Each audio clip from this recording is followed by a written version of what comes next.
Tumatawag ko si PRD. Mr. President, kinukumusta ka? Kinukumusta ka ng mga kababayan natin? Live po tayo ngayon sa TikTok. Naka-live tayo sa TikTok. Nagla-live ako nung pumasok ka. Sabi nila, kumusta ka na raw ba, Mr. President?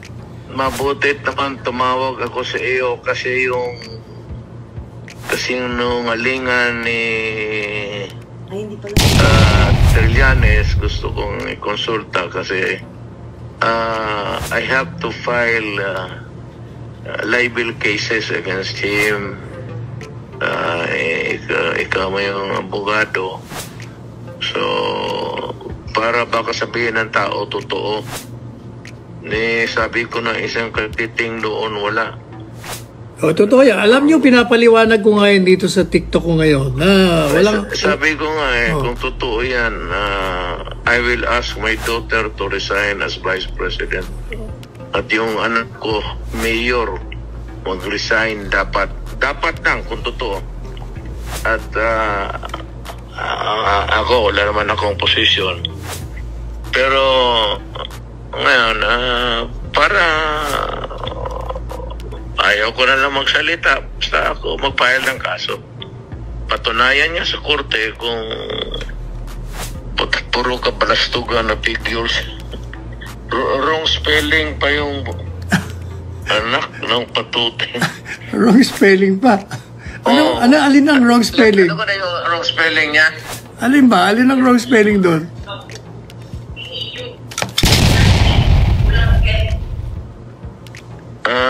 Yung kay Hanilet, kulang an N. Yung kay Paulo, kulang U. Wala. Anong gusto mong gawin ko? Papayala mo ng kaso? Ako, sa iyo, sa akin siguro si Hanilet, may abogado naman sila. Si Man, puro abogado yan. So, Justice of the Supreme Court yung Presidente Duterte, naka Facebook live ako naririnig ka ng taong bayan. Ito totoo man. Ay, siya nga pala, tinatanong nila teka muna, tinatanong nga pala nila, saan ka daw ba nagpunta kahapon? Alas 2 ng madaling araw, pagkalis natin doon sa sa Kongreso. Alam mo, ang asawa ko nandito, naghintay pero papaalis na rin siya nalit ngayong gabi. Pero teka muna, hindi ka na nagpunta sa kainan? Hindi ka na nag-dinner? Hindi ko na talaga kaya. Pero mga ilang oras yun, 12 hours para to. Anong 12 hours? Hindi lang 12 hours yun, 14 hours. 14 hours? 14, kasi nag-umpisa tayo ng alas 10, natapos tayo alas 2 sa madaling araw. Paano? Di 14 hours. Hindi ko nga akalain na sa edad ko nito kaya ko pa rin maglagalag. Hindi, alam mo, sabi ko sa kanila, waking hours mo yun ikaw gising na gising ka. Ayun, doon ako nakalamang. Ako night person ako. Ako nga falling asleep na nakakatulog. Buti nga hindi ako nakita ng quad chairman. Baka nasabi, hoy, huwag kang matulog dito. Nakatulog nga ako ng ilang minuto. Ako wala naman sa awa ng Diyos kasi night person na ako. Tinatanong nila, bakit daw gusto mong sunggaban si si Trillanes? Hindi, alam mo, sa totoo lang, somebody should teach him a lesson in life.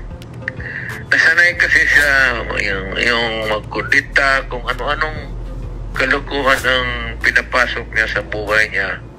Manira ng ibang tao, sirain yung puri, bali, and he gets away with it. Now, it's about time na kailan bigyan siya ng leksyon. Total, ito naman ang kalaban niya, ang totoo di mo ano yun, yung kanyang summary puro figures. Ang bangko ang magsabi kung mayroon o wala. Korte yan Niwala nga siya, Sir President. Dapat malaman na tao na totoo at hindi. Eh, Lalo na si Inday. Sabi ko nga, fake na fake yun. Kasi unang-una, hindi mo alam kung anong bangko yun. Tsaka wala naman magbibigay ng bangko ng gano'n. May secrecy. Secrecy law. Pati kung totoo man yun, secrecy law pa rin. Tsaka nga pala, binanatan ka ni Noli Di Castro. Wala ka daw isang salita. Bakit daw? Sinabi mo, sasayin ka ng waiver, tapos kinukontra mo. Kaya binira ko siya. Oy, sabi ko, Noli, ikaw ang pinaka-inutil na vice presidente ng bansa eh.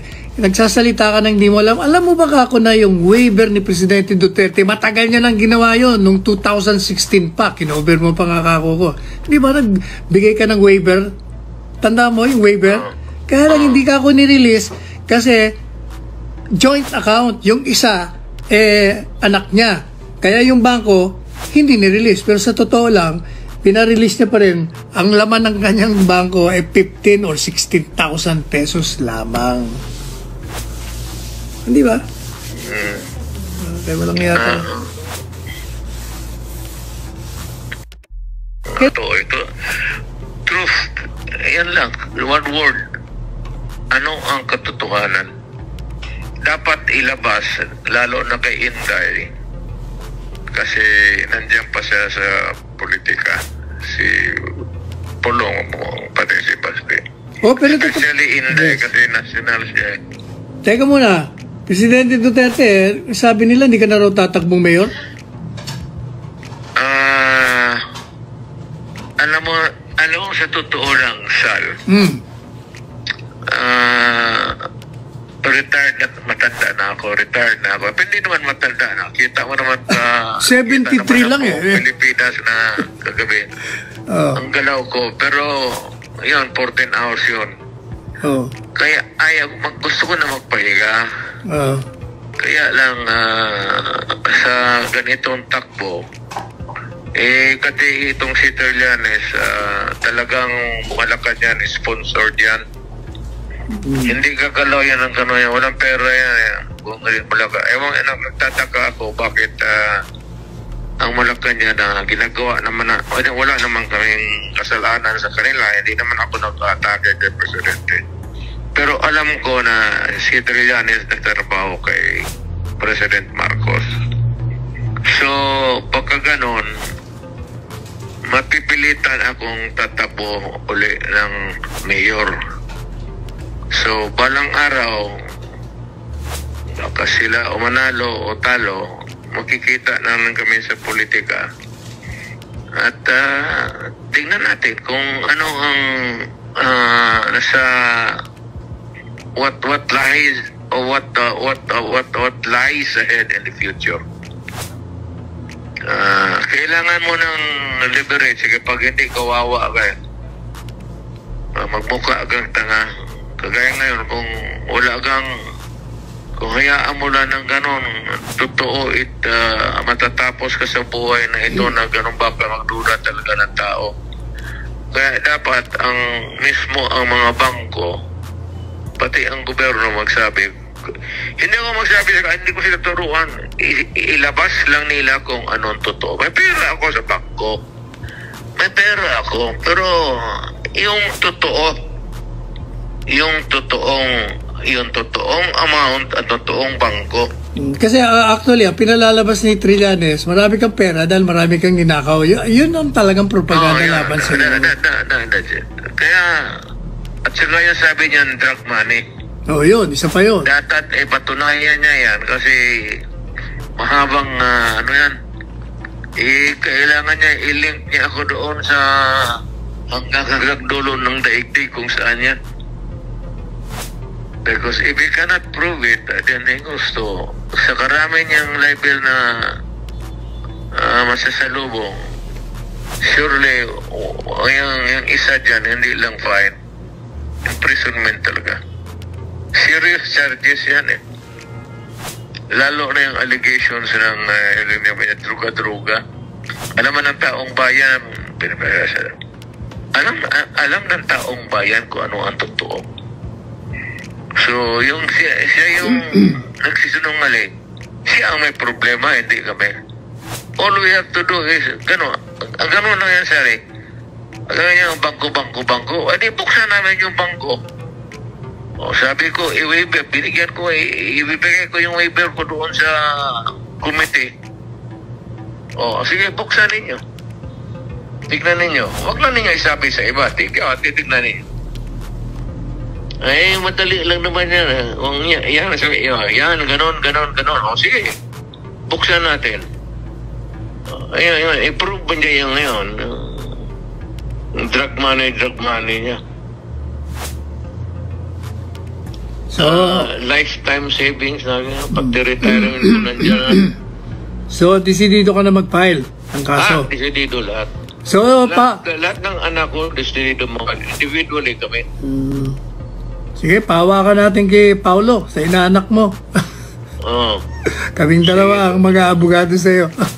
Sige, okay. Ikaw naman talaga. Sige. Okay. Sige, magpahinga ka na. Sige, salamat. Salamat din. Magbabay ka na sa mga nanonood sa'yo, nakikinig sa'yo. Madami nagmamahal. Sa buong Pilipinas at yung naniniwala.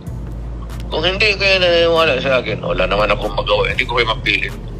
Pero kung yung naniniwala sa yung katarungan at yung sa pagkatao ko, all you have to do is to go to Davao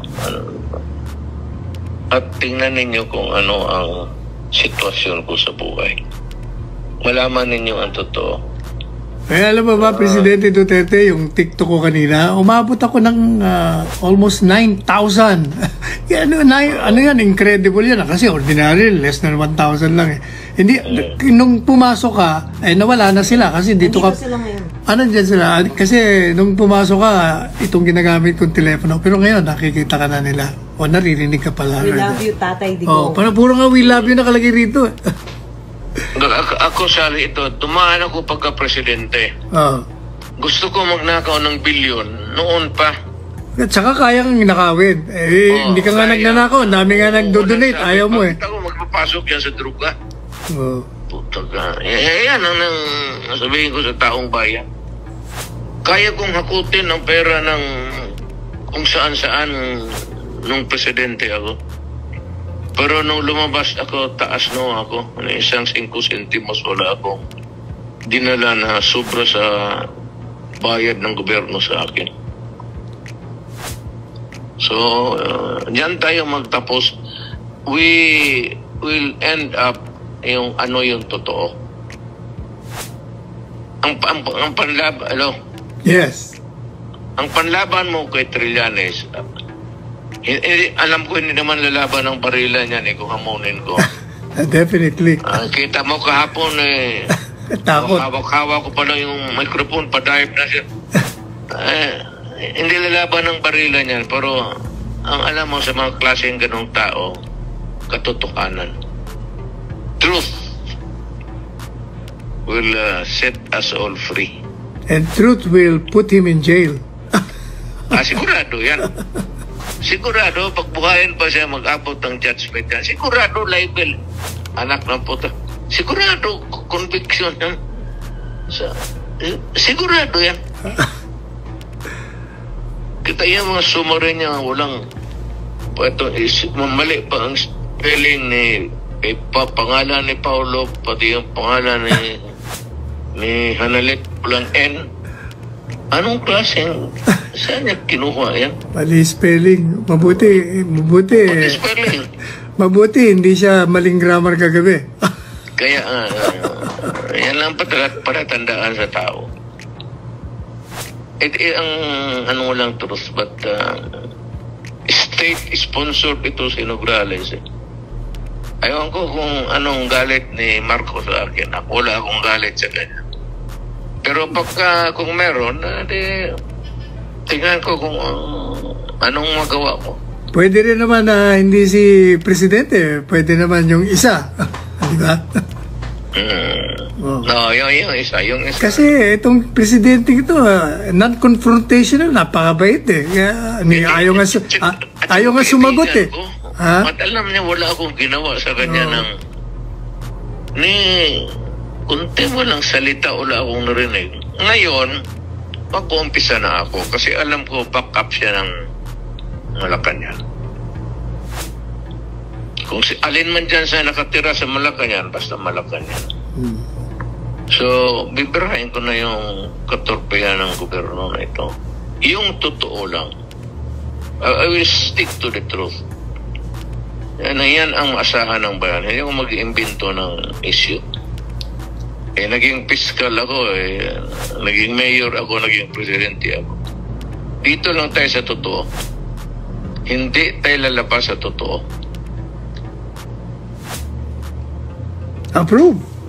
O Okay, sige, magpahinga ka na. Bago ka umalis, magkita tayo. Okay. Alright, thank you. Thank you. Bye. Ang paboritong guest na mga yan noon Corina, yan, si Ted Pilot. Diyan nila nakita yung mga mga fashion suits. Mga branded suits. Ang ginagaya niya. Kaya lang, Noli, kung sino man ang fashion stylist mo, yung mga kulay combination mo, ako, Diyos ko, ano ba yan? O yan, nakatsawan tuloy. Kaganda-ganda kasi hindi kita sinasaling. Hindi kita pinupulaan o pinupuna. Kasi nga, wala naman akong nakita ng mga nakaraan na dapat ipula sa'yo. Pero ngayon, lately, hindi magaganda ang mga banat mo Gaya nung akala mo kung sino kang parang binubuli mo o niyayari mo yung isang abogado. Mali yun. Ngayon naman, bumabanat ka na naman. Hindi pa pwede yan, Noli. Mabuti na yan, pinupuri kita kaysa binibira kita.